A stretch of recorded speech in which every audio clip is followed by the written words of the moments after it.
مولانا فضل الرحمان ایسے کھلاڑی ہیں جنہوں نے انفرادی طور پر سب سے زیادہ فائدہ اٹھایا، حالانکہ ان کی جو عددی تھی تعداد جو تھی پارلیمنٹ میں بہت ہی کم تھی، لیکن انہوں نے اپنے کارڈ اتنے اچھے طریقے سے کھیلے کہ وہ کام جو کہ ناممکن تھے وہ انہوں نے اپنے جو ہے وہ کروا لی. کہ میں نے دیکھا وہ مفتی تقی عثمانی صاحب، وہ تو کہتے ہیں میرے پاس الفاظ ہی نہیں ہے کہ میں کس طرح مولانا فضل الرحمان کی تعریف کروں. جب اتنے بڑے بڑے لوگ آپ کو سراہ رہے ہیں تو پھر اس کا مطلب یہ کہ آپ نے کوئی بہت بڑا کام کیا. وہ ظاہر ہے وہ سود کے حوالے سے جو انہوں نے ترمیم اس میں کروا دی آئین کے اندر، تو ان کی مولانا فضل الرحمان کی سیاسی ساکھ جو ہے وہ بہت بڑھ گئی. بچے بچے کو پتہ لگ گیا کہ بھائی طاقت کا سرچشمہ جو ہے پارلیمنٹ کے اندر کون ہے، وہ مولانا فضل الرحمان ہے. کیونکہ ہر وقت جو میڈیا تھا آپ نے دیکھ لیا کیا کوریج تھی. اس سے پہلے مولانا فضل الرحمان کا جو میڈیا کوریج تھی وہ بہت کم تھی، مجبوراً یہ لوگ تھوڑا بہت ان کو دکھاتے تھے. اتنی بڑی بڑی انہوں نے عوامی اسمبلیاں کی، پھر لاہور میں اتنا بڑا جلسہ کیا، اس کی کوئی کوریج نہیں تھی. لیکن اب آپ دیکھیں سینکڑوں کی تعداد میں جو ہے لوگ دن رات ان کے گھر کے باہر بیٹھے رہتے تھے. تو یہ ان کی جو میڈیا کوریج ہے وہ اس کا لیول بہت بڑھ گیا.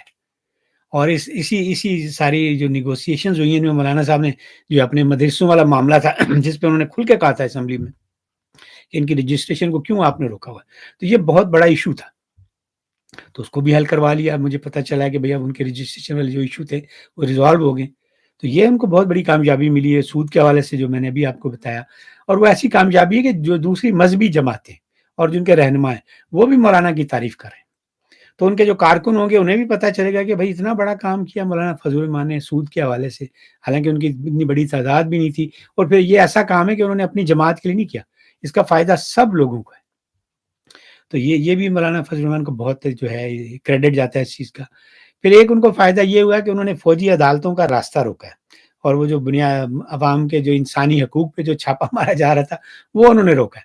تو بہت زیادہ نیک نامی انہوں نے کمائی ہے کہ ایک طرف مذہبی حلقے ان کے لیے جو ہیں وہ تعریف کر رہے ہیں، اور دوسری طرف جو دوسرے لوگ انسانی حقوق کے حوالے سے سول سوسائٹی کے لوگ کہ یہ سیاسی جماعتیں تو لیٹ ہو گئی تھیں، لیکن مولانا فضل الرحمان نے کہا نہیں بھائی نہیں، کوئی فوجی عدالتیں اور یہ جو آپ کر رہے ہیں نا انسان عوامی جو ہیومن رائٹس کے حوالے سے ان کو محدود کریں، یہ نہیں ہو سکتا. تو یہ بھی مولانا فضل الرحمان نے نیک نامی کمائی ہے. اور پھر یہ آئینی بینچ والی تجویز وہ بھی انہی کی تھی، کیونکہ اس سے کوئی ایسا بڑا فرق نہیں پڑے گا آئینی عدالت یا آئینی بینچ سے، کام وہی ہونا ہے.